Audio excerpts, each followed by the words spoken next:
Good evening, and welcome to this edition of Labor Vision. I'm Bob Delaney, Executive Director of the Institute for Labor Studies and Research.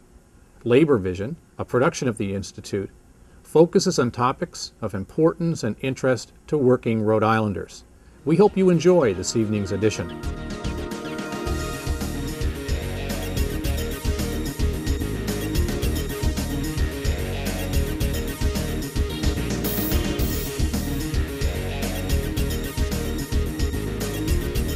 Thank you for joining us for this segment of Labor Vision, where we bring the General Assembly to your living room.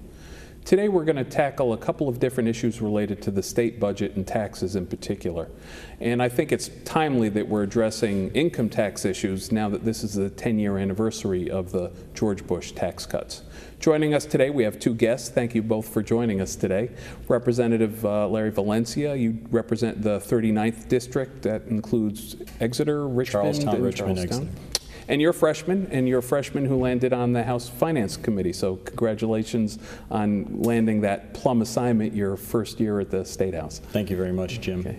And also joining us is Kate Brock. Kate, you're the recently hired Executive Director of Ocean State Action. You've been there for about a year now? Yes, okay. Absolutely. And you had some political involvement before you came with Ocean State Action, right? I did. So what'd you do?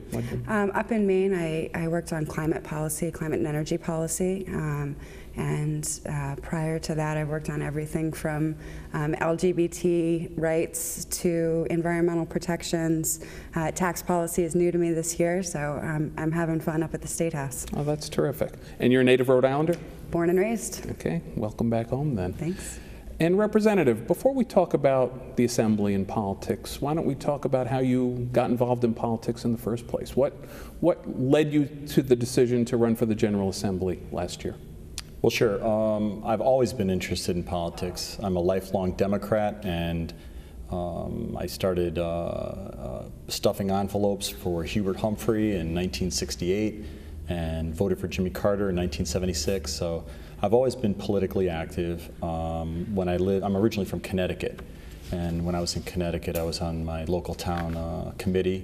When I first moved to Cheshire, Connecticut, I did that for half a dozen years, and then I remarried in 1998 and moved to Rhode Island because my wife was a Westerly girl, and so I've been here ever since. I've been very active in town.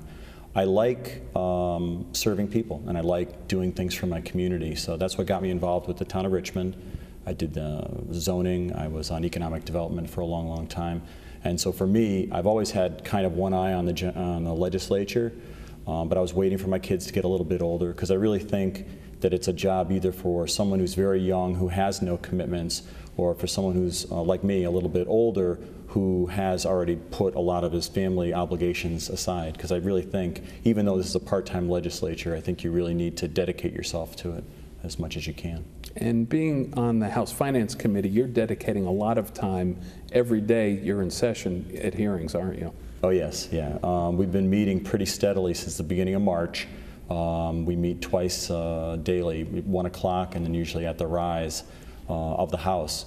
So it's a big commitment in time, but that was one of the things that I promised them I would do if I was chosen, if I was honored that way. And I do consider it an honor to sit on House Finance. I know that they don't give that to every freshman. And for work, you were in the insurance industry? Yes, and this is a career change for me. I was actually trained as a chemist. I have a master's degree in pharmaceutical science. I went to St. John's School of Pharmacy, but to study how drugs work in the body from a research angle. So for many years I was a technical writer and a medical writer, but that took me to Boston and New York. So once I decided to run for the legislature, I happened to have some people I know, friends of mine, the Woodmansees, who own an insurance company in Wyoming. They approached me and said, you're going to be running for the legislature. You might want to try your hand at this. We know you have a little bit of a sales background, and I did. So I've been trying my hand at commercial insurance, and so far so good, and it allows me the flexibility to spend a lot of time at the State House. Yeah, that's terrific, and it's also terrific that someone with a varied background brings that to the table when they serve in the Assembly. That's the beauty of a citizen legislature that we have with our part-time legislature here in Rhode Island. Kate, why don't you tell us a little bit about Ocean State Action? The viewers may not be aware of what kind of work you're involved in, what do you do particularly, but also what kind of projects Ocean State Action is tackling these days. Ocean State Action has a 23-year history working for social and economic justice. We're a coalition organization, and what we really work to do is forge bonds between labor unions, community groups, professional associations, and environmental organizations to work together on the issues that we all agree on. We all know we're a lot stronger when we work together, and Ocean State Action tries to bring as many people to the table to do just that. This year, our main campaigns have been focused on tax justice, particularly around closing corporate tax loopholes and creating a more progressive taxation system where it's not the case, as it is currently in Rhode Island, where the poorer you are, the higher percentage of your income you pay in taxes. We're also working on a healthcare campaign, working to implement the federal healthcare bill here in the state, and we're really looking forward to continuing to work on that and making sure that we're expanding access to care and we're using the healthcare exchange, the federal legislation, to control costs and make healthcare more affordable. We also were working on the marriage equality campaign through this session, and I will say that just with the passage of civil unions, that does not mean we are giving up. We will be back next year, and we will be back in 2012, and we will be working really hard to make sure that we do pass marriage equality so that all Rhode Islanders have access to the legal rights and protections afforded by marriage. I have no doubt that that issue has not gone by the wayside with passage of civil unions. Don't you worry, we're coming back. If you're interested in policy and tax policy, you must watch the state budget pretty closely. Are you also involved in the expenditure side as well as the revenue side when you're taking a look at what goes on with the budget? We focus mostly on the revenue side. I think that we do some work, obviously, on the expenditure side. What we want to make sure is that we're generating enough revenue that we can invest in these sort of critical public programs that really are the foundation of our state and the foundation of our economy. We want to make sure that we're investing in education, that we're paying public employees a fair wage, and they have good benefits. We want to make sure that we're investing in our roads and our bridges and public safety. It costs a certain amount of money to run a state, and we need to raise the revenue to do that. And not only do we want to make sure that we raise the revenue to do that, to invest in our children, to invest in health care for children and seniors and people with disabilities, we want to make sure that we do it in the most fair and responsible way. So we certainly have our work cut out for us with the budget, but we're not giving up there either. Okay. Representative, you've sat in on a number of hearings now, now that we're coming to the end of the Assembly dealing with our state budget. How would you, in a couple of minutes, characterize the state of the Rhode Island budget? That's a good question, Jim. Well, obviously, the governor made his proposal earlier in the session, and the governor's proposal did not go over particularly well. I had objections to the governor's proposal, probably not for the same reason that a lot of other people on finance objected. The feeling that I get from other finance committee members is that they think that there's too many taxes and it's too unwieldy a tax proposal, that there's not enough cutting, and that it's an onerous burden on businesses. I didn't quite have the same take. First of all, I'd like to give credit to Governor Chafee for actually being someone who proposed taxes, because that's kind of a brave thing to do in this very anti-tax environment, anti-revenue environment we've had in this country and in this state for many years. The state income tax has been slowly coming down and down and down, and we had the Bush tax cuts in 2003. So, the whole reason, the rationale for those back then was to create jobs, and this was going to be trickle down, and we haven't seen that. We haven't seen the jobs. So my objections, although they overlap somewhat with the rest of the committee, I think differed a little bit. I looked at the governor's tax proposal. I give him credit for proposing taxes. I also thought that the three-tiered structure was just too unwieldy, and I thought it was disproportionately hitting people, the elderly and the poor and people on fixed incomes and people, as Kate mentioned, the people who are disproportionately taxed in terms of their income on the lower end of the scale, and that includes a lot of small businesses. So I looked at that, and I know the overall message that the governor was trying to put forth, Governor Chafee, was that this was shared sacrifice, and I didn't see the shared sacrifice. I saw a lot of sharing of the sacrifice on the lower end of the economic spectrum, and in the middle, I didn't see anything really on the upper end. I noticed that, when we were creating new taxes, 1% taxes, attorneys were not getting hit, accountants were not getting hit. So, I objected, but for different reasons. And I think where we're going to go, my sense is that they're going to try to look for more cuts in the budget, so there's less of a need for taxes. I think they're going to try to get creative, either through, there's been proposals to add gaming tables at one or both of the casinos. So I think there's ways, they're looking at ways to get around the governor's tax proposal, and I think it's pretty much, his proposal is dead on arrival.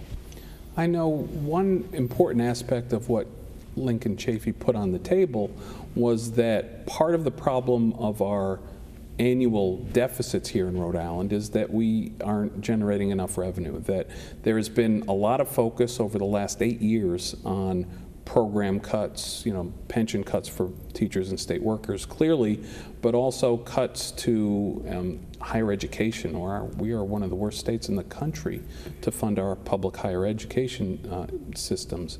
And I remarked that when the governor put his proposal forward, he was at least trying to turn that corner, that he did have some cuts. He had some programmatic cuts, some state budget cuts in his proposal, but he offered some balance by having some revenue as well. Right. Were you satisfied with the amount of revenue that he was trying to generate in his plugging of the budget hole as it relates to the cuts in the equation? Yeah, no, I thought it was a fair number of increased pieces of revenue.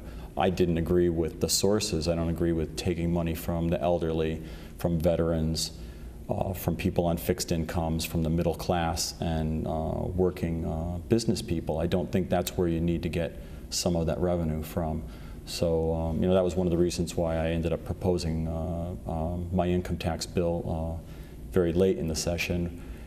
For that reason, and for the fact that back in December, when it looked like the president was going to repeal the Bush tax cuts for the very wealthy, that kind of fell through. So this was an additional piece of information I didn't have when I ran for office. So I know I've been approached by some of my constituents. They're like, well, why didn't you run on your income tax proposal when you ran for office? And my answer to them is because I didn't think it was going to be necessary. I thought that money was going to be there on the federal end, and that because that new income was going to be coming on the federal end, that aid to states would come, which is desperately needed, as we saw from the previous stimulus. It worked, it's magic, but we need more stimulus this year and next year. The economy's flatlining, so that was the impetus for my proposal. Sure. Kate, what's your take on Lincoln Chafee's balance as he put the proposal forward of revenues and cuts? Well, it was certainly refreshing after the past 8 years of nothing but cuts. I think that, and I do applaud the governor for taking a balanced approach, for looking at both sides of the ledger. There are some cuts that I'm not thrilled about. I believe it's Budget Article 30 that changes the way nursing homes are reimbursed, that really has the potential to undermine care for our seniors. It's not a huge chunk of money, but it's a chunk of money we should be investing. We should invest in the care for our seniors and having quality care for our seniors. I think that I would echo Representative Valencia in that the sales tax isn't a perfect vehicle. Do I think that there are some things that should be taxed? Sure, luxury items like boats, clothes over a certain ceiling or limit. I certainly think that's a good idea, but as Representative Valencia mentioned, the fairest way, the most responsible way to raise revenue is through the personal income tax structure. A properly graduated personal income tax structure provides us with the revenue that we need to pay for all of those programs that really, again, are the foundation of our state. We are measured by how we treat our residents. We are measured by how we treat the people of Rhode Island. And that's the richest and the poorest among us. And I believe we really have a responsibility as a state to do that, to step up and make sure that our children are educated regardless of whether or not they live in Barrington or the south side of Providence. I think that everyone should have access to health care, whether rich or poor. It shouldn't be a luxury item. And I think that we need to make those investments. You know, Governor Chafee should certainly, I think he gets a lot of credit for sticking his neck out on the tax issue. It's not an easy thing to run on. It's certainly not an easy thing to propose, and we've seen the backlash that's come from it. But, you know, I think he deserves a lot of credit for doing it. I think you folks have a good view on what the overall Lincoln Chafee tax proposal is. And I think the general public often focuses solely on the sales tax portion of it.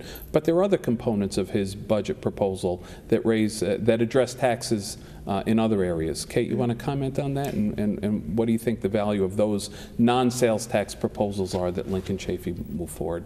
Yeah, I think that the corporate tax budget article is a good place to look at. The governor proposed enacting combined reporting, which is a technical word, and folks sort of glaze over sometimes when I talk about combined reporting. But to speak about it really simply, right now, multi-state corporations are avoiding paying their taxes in the state. Companies, I won't throw names, but big box stores, companies that operate in multiple states, set up out-of-state tax shelters in states like Delaware and Nevada, where there's low taxes or no taxes, and legally avoid paying taxes here in Rhode Island. Now, Governor Chafee proposed closing that loophole and requiring that those businesses pay taxes based on the share of business that they're doing here in the state. That's a huge step forward. It's something that Ocean State Action and a number of organizations have been working on for a number of years. And to see it in the governor's budget this year was really exciting. You know, I think that the elimination of the Job Development Act, which is a tax credit that benefits just a couple of companies, and it's a huge loss in revenue. The governor's proposed eliminating it because he doesn't think companies should get special tax breaks just because of who they are. I think that's a great step in the right direction.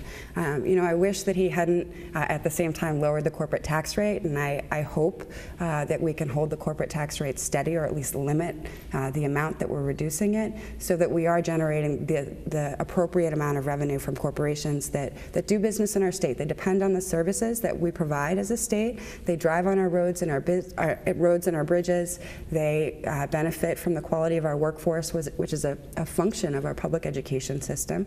And they depend on our public safety at the same time. So I think that it's completely appropriate to require corporations to invest in our state to pay for the services that they provide. And the governor's done just that. You've spent a good amount of time, I'm sure, talking to your colleagues on the House Finance Committee about the overall Lincoln Chafee tax proposal. Yes. Do you think that your colleagues have a willingness to address some of the non-sales tax items like combined reporting or addressing the corporate tax structure this year? Yeah, I think the combined reporting, as Kate mentioned, you know, first of all, it was a bold proposal and something you never would have seen from the previous administrations. So that was great. Representative Teresa Tanzi actually introduced a bill that's a little bit of a different flavor of combined reporting. But the idea that the governor was considering, I think, was great. And I think it shows his willingness to think outside the box. It's not just you know, tax increasing or offering different options for creating tax revenue, but it's looking at the tax expenditure side and, you know, what can we do to get money that otherwise is being shuttled into corporate coffers. And there's also an element of that combined reporting where large corporations are benefiting from it, but small businesses do not. And I think there's some interesting equity in what Lincoln Chafee and Representative Tanzi have put forward to address business taxes, but in a more fair way to benefit small businesses here in Rhode Island. Well, that's one thing I was going to say is that you know, Kate talked about companies that are multi-state. they can park their money out there. That's really not creating a level playing field, and it's putting Rhode Island businesses at a disadvantage that, you know, they don't have a place where they can hide their income and their revenue. So certainly, you know, getting rid of that makes it fairer for Rhode Island businesses. Okay. So here we are after years of budget cuts to address our annual budget deficit here in Rhode Island. And some people in the progressive community, certainly within the ranks of the labor movement, have been talking about the need to address income taxes, how in Rhode Island we've actually cut income taxes. We had a previous show with Representative Scott Guthrie talking about that issue, for example. Sure. I recall vividly when we enacted the flat tax, because it was done the same time teachers and state workers took their first big pension cut back in 2005. I just find it interesting that after years of not having anyone willing to really raise that flag, a freshman representative on the Finance Committee decides to put in a bill addressing income taxes. Tell me how you got to that point. Well, yeah, and I've gotten a lot of raised eyebrows in the hallways, and I've had a lot of people come up and clap me on the back and mockingly wish me well on it. So, as you mentioned, Scott Guthrie, who's been around for a little while anyhow, had proposed actually two bills. He had a 2% tax and a 4% tax, a marginal tax rate. So these were incomes over $500,000 he wanted to take an extra 2 or 4% out of. And when I started talking to constituents and other people very late in the session about what we could do about income tax, seeing how there wasn't going to be any federal assistance coming and therefore state assistance was going to be drying up, you know, I said to myself, you know, I can do this. I can propose, which is something that's basically a reversal of the Bush tax cuts of 2003 for that upper limit. So I started crunching the numbers with the help of Kate Brock and Kate Brewster and some other folks.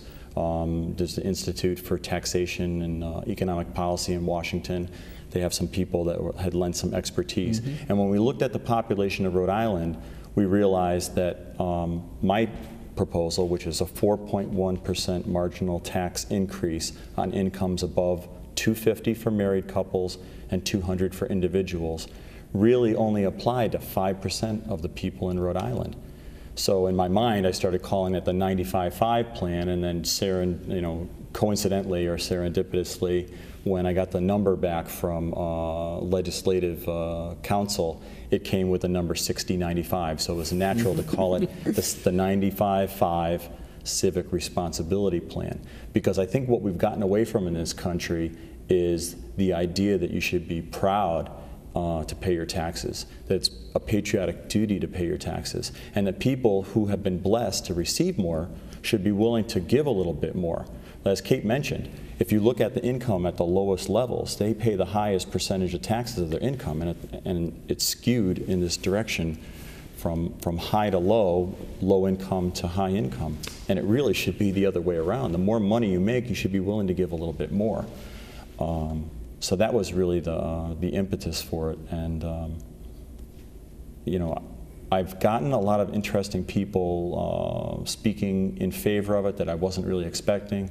Representative San Bento, who's a longtime member of the Finance Committee, over 19 years, actually spoke up the day of my hearing and said that he supported it. So, you know, it's part of the discussion, and you know, I don't think I'm going to suffer any ill effects for having proposed it. So.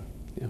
And you must have thought about the politics of this bill when you were putting it in, but you obviously had the confidence to put it in, notwithstanding fear or perceived fear that there might be a negative reaction back home. Well, and then here's the thing. Quite honestly, I could care less if I get elected again in 2 years. I mean, I haven't made the decision yet whether I'm going to run again in 2 years, but that's not going to influence the types of bills that I propose. I'm trying to do the best thing for my district and for the people of Rhode Island.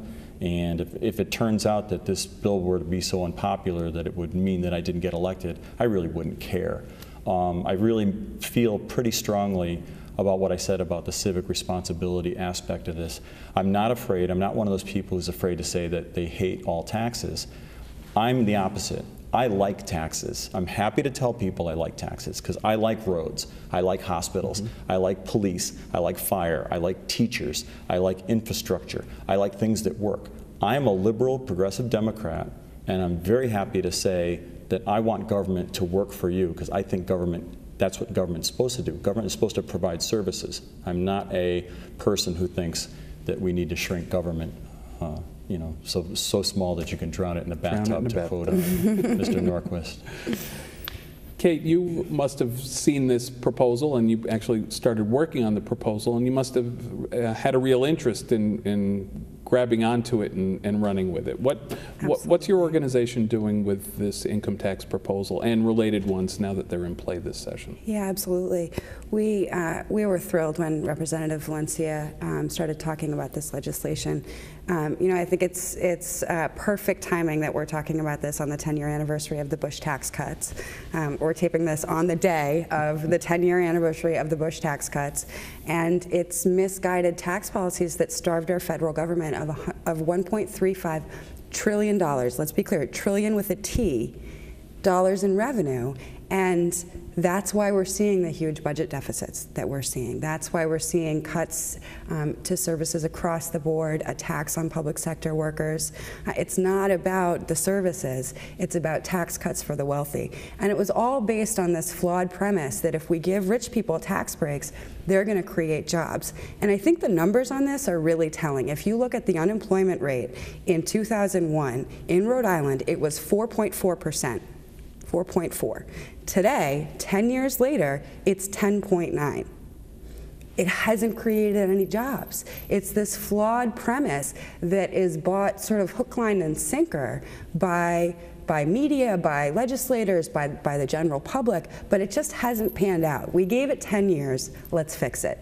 So we jumped at the opportunity. Again, personal income tax, it's fair, it's responsible, and it generates the revenue that we need to invest in our state. We have been doing a number of things. We've been reaching out into the small business community and going business to business, talking to small business owners about progressive taxation, talking to them about combined reporting, talking to them about personal income tax reform. And it's remarkable how easily the conversations go. People get it. The Rhode Island people get this stuff. We've signed on well over 100 small business owners to our Rhode Island Coalition for Responsible Taxes. We've been out talking to people in their neighborhoods, knocking on doors, making phone calls, and it's really easy when you talk to them about the rich have been getting huge tax breaks over the last 10 years, and last year's tax overhaul just went too far. A 4.1% tax break for the top bracket just went too far. And as a result, we're seeing the governor proposing the sales tax, proposing this alleged shared sacrifice bill. But I think that low-income folks, working people, middle-class people are sacrificing, and the people we talk to really are sacrificing. We're talking to folks who are deciding whether or not to put gas in their car or get their car repaired, putting off going to the doctor and having important medical procedures because they can't afford their deductible. Those people are sacrificing.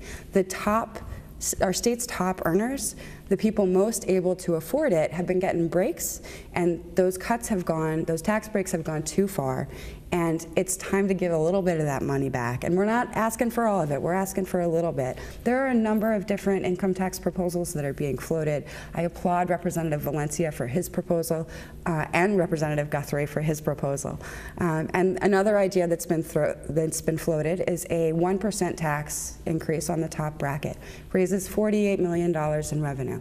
It's not a huge chunk of money, but it's a big chunk of money that we can invest in our schools, that we can invest in our infrastructure, we can invest in workforce development and our social safety net. We've got 10.9% unemployment. There is no time more important that we have a strong social safety net to help Rhode Islanders weather the economic crisis and help them find their way through to the other side when we do start to see job creation and growth in the state again.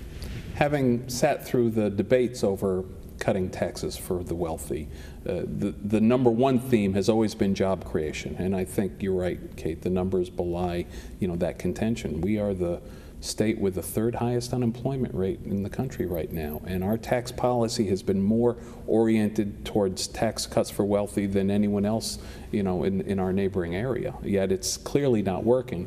The other issue is, well, the rich are going to flee. You know, the flight of the Earls theory, as some would call. And Right. and there hasn't been any evidence of that having happened either, has there been?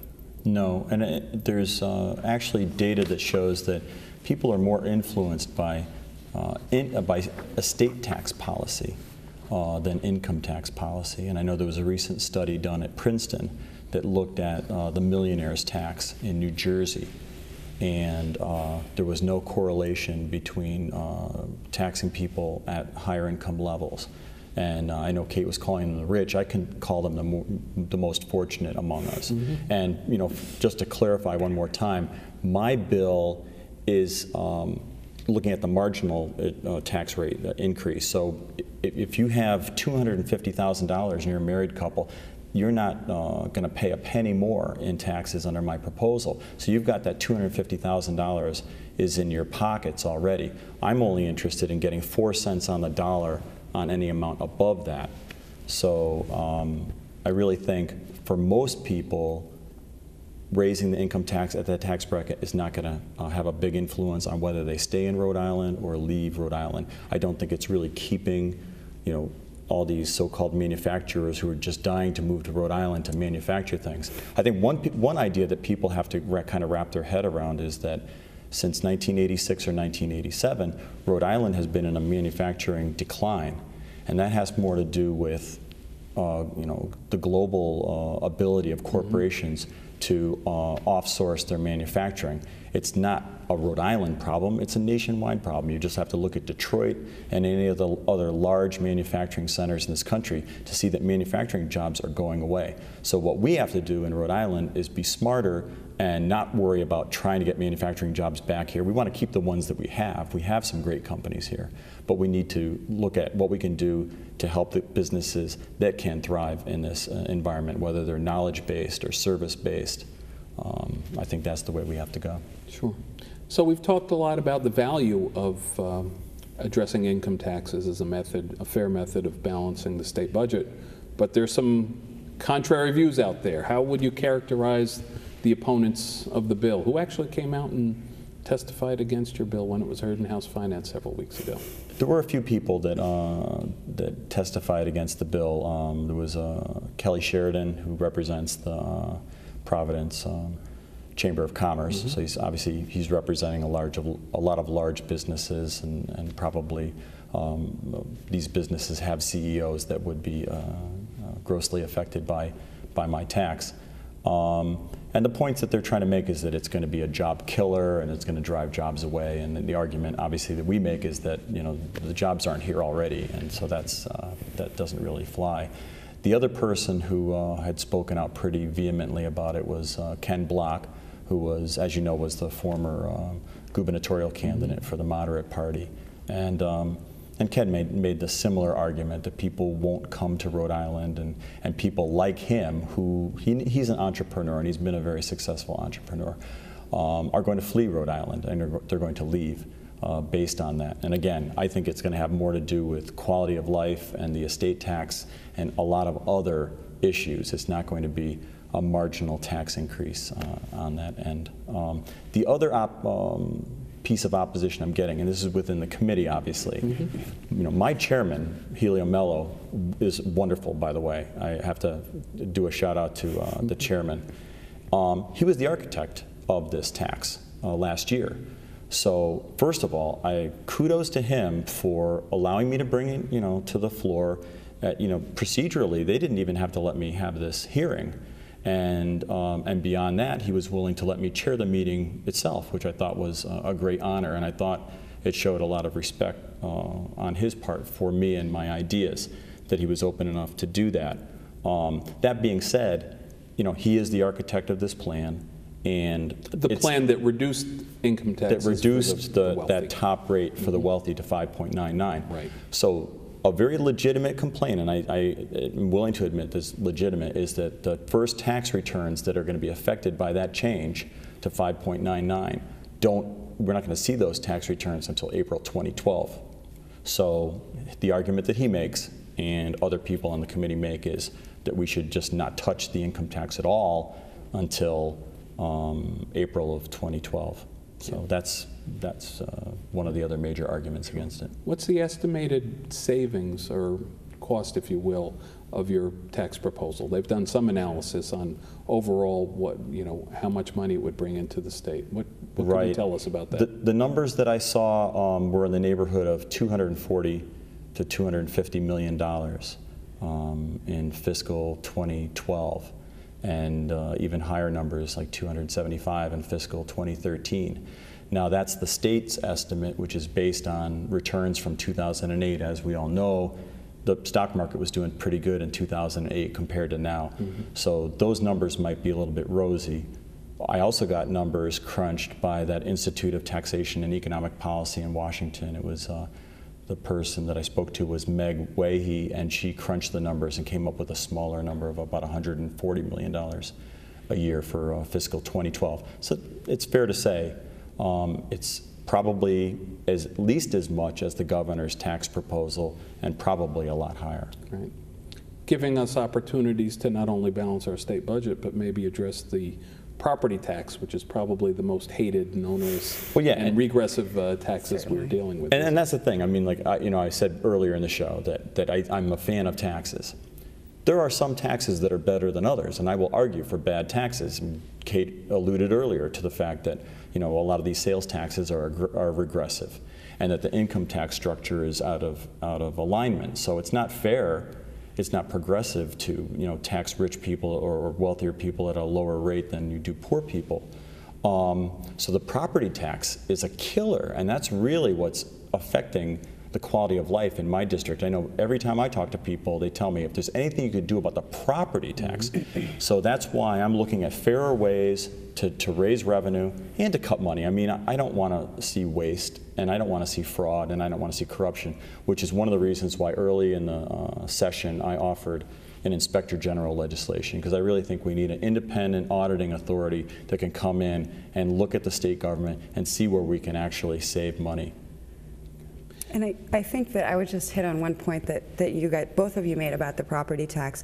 I don't think we've said often enough that the reason our property taxes have been going up is because the state has been stiffing the cities and towns. The state aid to municipalities was one of the places that was just decimated over the last 8 years. And when we do that, there are certain things that happen.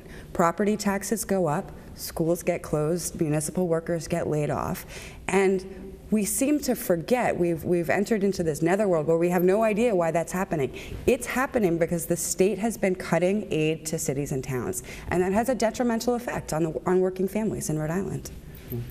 In our final minute or so that we have here, I imagine you've done more than just start a discussion with the introduction of the bill and the work on the bill. What do you think the prospects are, if not this year, in the next year or two, of the Rhode Island General Assembly actually addressing income tax in its tax structure?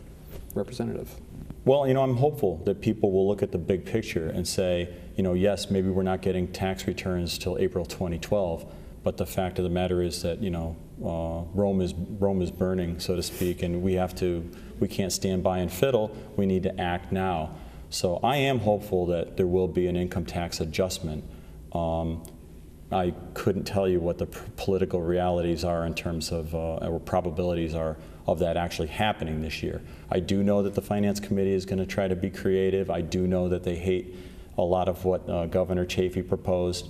So I'm hopeful that, as Kate had mentioned, other proposals, maybe 1%, maybe 0.5%, but some kind of adjustment needs to be made this year, even before we get those numbers next year. Kate, what do you think the long-term prospects are of income tax reform here in Rhode Island? Well, I think that it needs to happen. It certainly needs to happen. And I think that it will happen when the public stands up and demands it. I come from a grassroots organizing background. I got my start knocking on doors. And there are incredibly powerful lobbyists up at the State House, but we have people power. And the people are on our side on this one.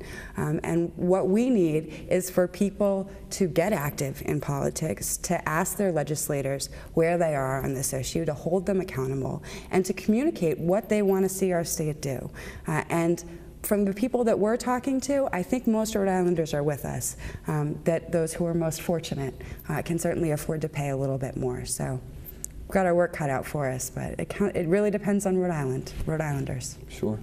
Well, thank you both very much. You've both been very generous of your time. We all appreciate learning more about taxes. It's something we all have to understand and deal with. And the truth is, the Assembly adjusts taxes every year, and people need to have a better sense on what's in play, what's possible, and which direction we should be going. So, Representative Larry Valencia, Kate Brock, thank you both very much. Thank you, Jim. Thanks for having us. Thanks for having us. Okay.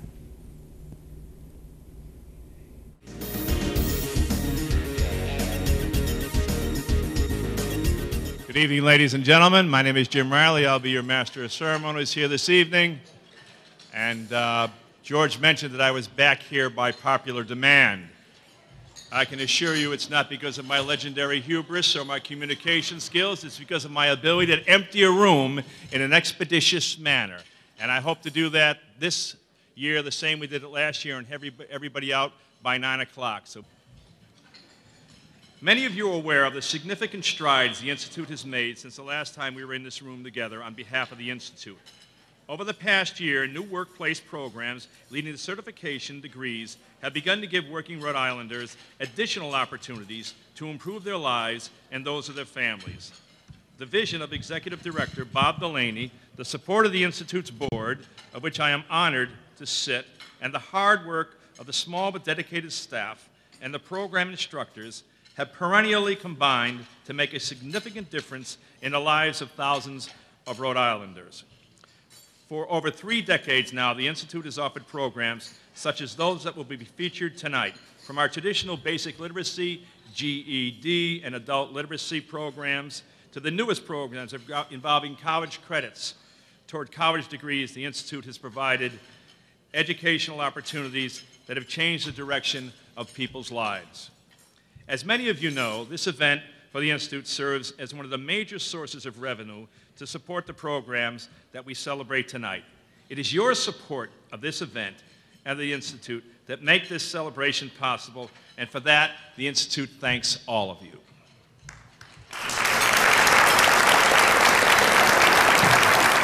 And now, without further ado, I'd like to begin this evening awards by bringing up the co-director of the Workplace and Adult Education Project, Brady Dunkley, and his program graduates. Brady?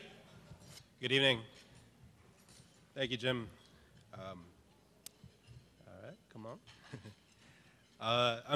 On behalf of myself and my co-coordinator, Sophie Tan, we'd like to thank all of our instructors who helped to make the Workplace Adult Education Project possible and are, in my opinion, some of the best in the state. I'd like to thank Ben Torpy and Ginia Kotsur, who are here with us. Sophie and I have the honor and great challenge of each attempting to fill one of Jackie Kelly's shoes. She retired from 2 decades of directing the program in 2009. Hey, buddy. We also have a privilege many education administrators don't, which is that we are practicing ESOL teachers with the program at the same time as we work in administration. I teach at Pawtucket Library, and Sophie teaches at Women and Infants Hospital for employees there and from Rhode Island Hospital. To our students, let me say thank you for coming tonight. So, thank you.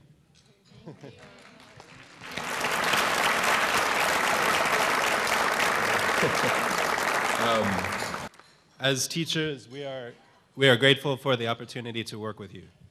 So, our adult education program offers English to speakers of other languages, or ESOL, and GED classes at a number of locations in Providence and Pawtucket. We have built upon our success as a provider of worksite and union-affiliated adult literacy classes to grow a thriving community-based program as well. This year we have grown to serve nearly 200 individuals.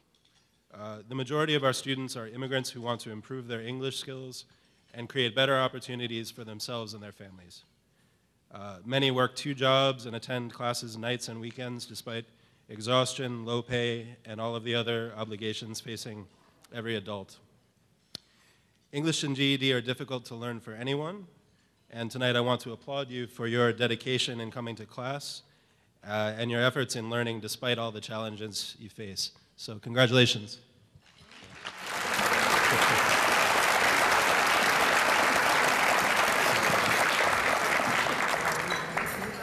The Workplace Adult Education Project has many partners that enable and enrich our program. Let me especially thank and recognize a few of our accomplices for their support of adult education this year. For our hospitality ESOL class, new this year, we'd like to thank Unite Here, Local 217.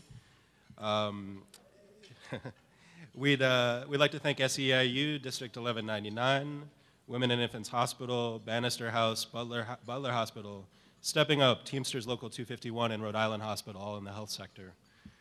For our Sunday classes, thanks to SEIU 615 and to UNAP.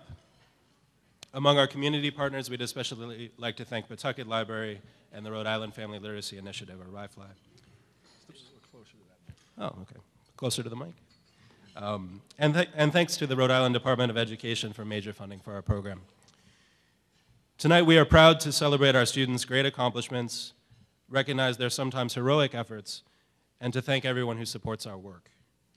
In that spirit, please allow me to introduce our student speaker, Carmen Castillo. Carmen is a housekeeper at the Westin and a leader with Unite Here, Local 217. Yeah.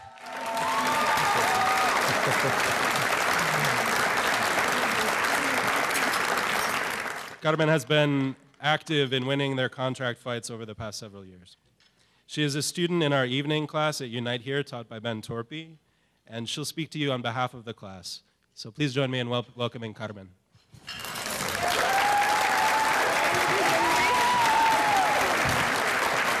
Okay, let me put my glasses on. Good evening, everyone. My name is Carmen Castillo.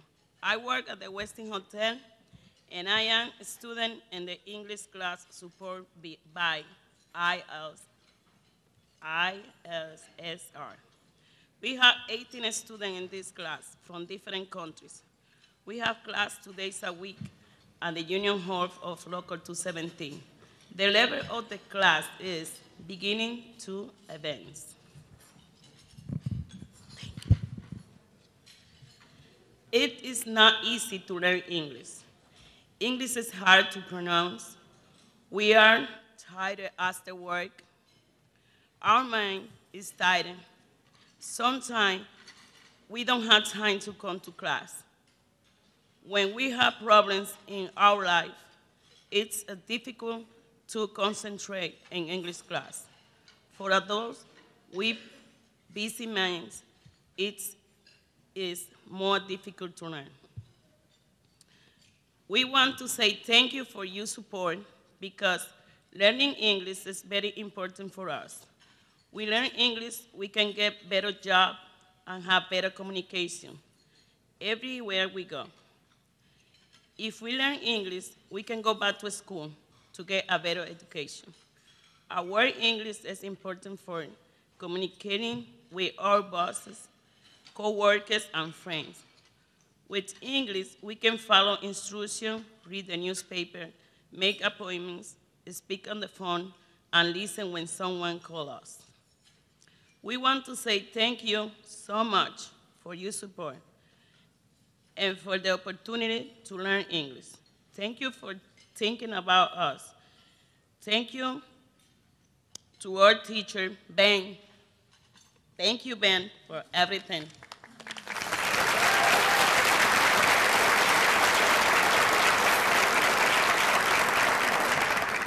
Also, there is a petition about unfair fees that the banks charge Rhode Island workers. Please support us by signing this petition before you leave. Thank you very much.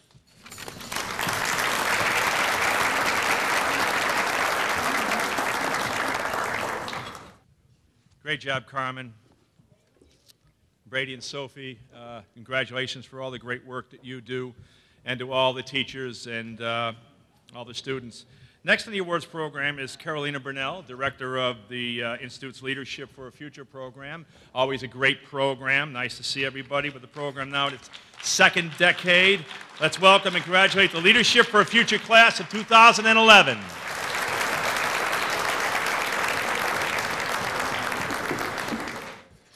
Thank you, Jim. Thanks to all of the organizations, especially the Rhode Island AFL-CIO and Work in Rhode Island, and individuals who have played some role in the success of our program, especially George Nee, our great leader who has given us all the support. Thank you so much, and I'll ask to give it a big round of applause.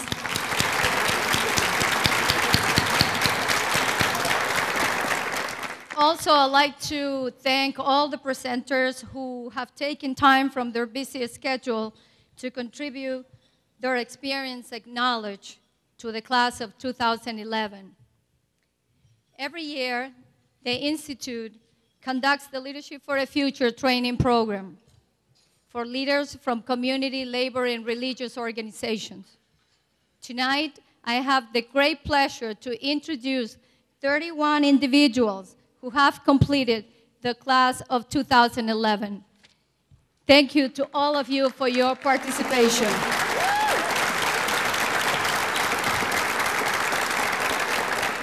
I am very proud of them.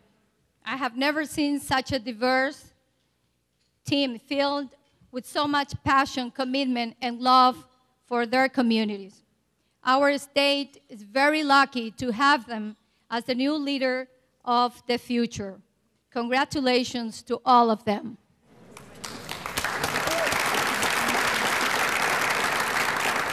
Now, I have the privilege to introduce our next speaker. He was elected by his classmate as the 2011 class valedictorian. In 17 years, he has accomplished so many things. He has been on the honor roll at Classical High School from 2008 to present. He received the National Young Leaders Conference certification after being nominated by the YMCA Greater of Providence, based on his excellent in academics and leadership abilities. He has been a valued employee at both the Chad Brown facility and the Providence Youth Center. He also has worked as a volunteer cleaning up Olneyville Park. He's gone to Washington with Forza Laboral to participate in a conference put out by the National People's Action, and he is working with them to found the first youth committee. He's bilingual in English and Spanish. On top of this accomplishment, he has managed to hold many demanding jobs. He got excellent grades at the school, even in the AP courses. And he also has taken SAT classes. He wanted to take extra classes at the Kaplan Institute, but unfortunately, they had no scholarships available. He never stops. But the thing that stands out about him, in addition to his hard work and diligence, is his passion for being a leader who will change the conditions of society for the better. During our leadership training, through his actions and his attitude, he has shown a commitment to make another world possible. Like a good leader, his optimism, energy, and hard work have inspired us. And this did not have to be the case. Many young people who grow up in his neighborhood struggle with the injustices they are surrounded by, and many are unable to overcome. Robinson, we honor your drive to be a leader who has a real and lasting impact on our community. And we wish you the best. Brothers and sisters, please welcome Robinson Adames.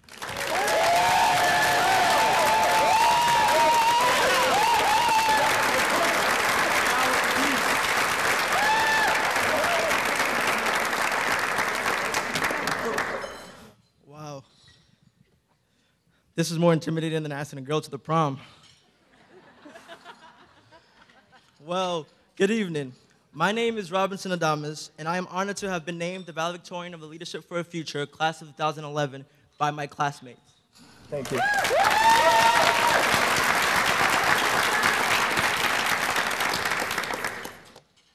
a little bit about myself. I'm 17 years old and a junior at Classical High School, and I'm proud to be Latino.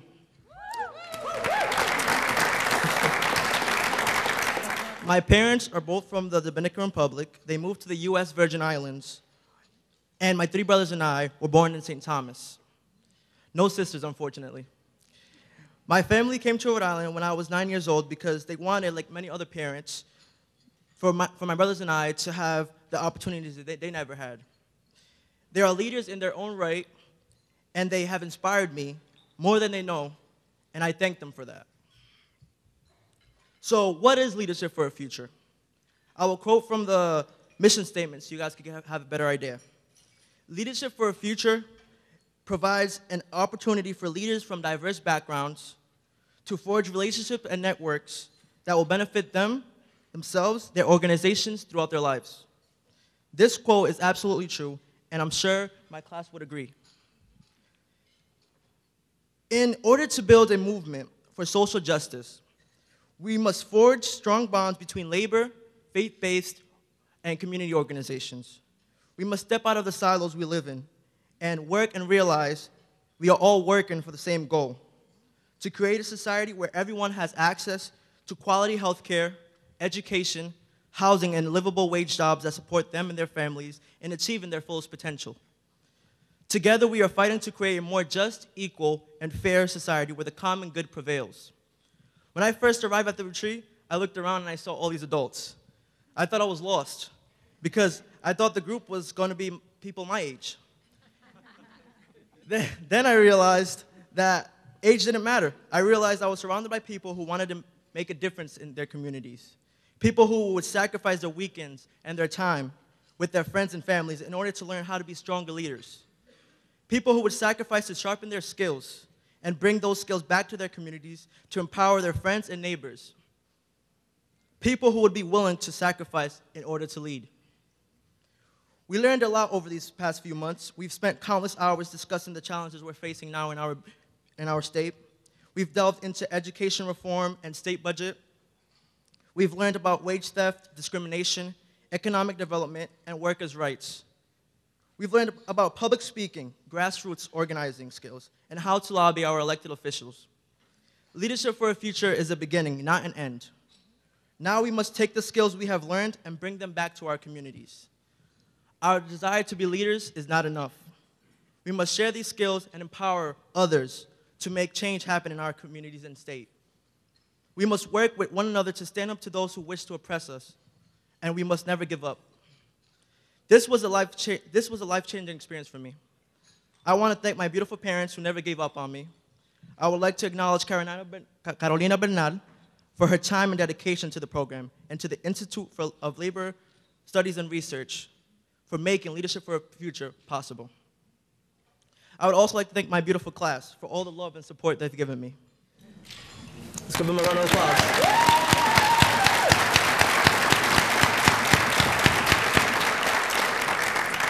Now, I would like to end with a quote from Cesar Chavez. We cannot seek achievement for ourselves and forget about progress and prosperity for our community. Our ambitions must be broad enough to include the aspirations and needs of others for their sakes and for our own. Thank you. Gracias.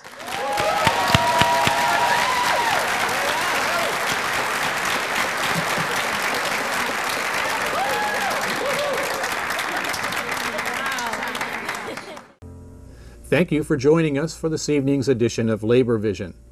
We appreciate your input and encourage your comments. Labor Vision can be seen 3 times each week here on Channel 14.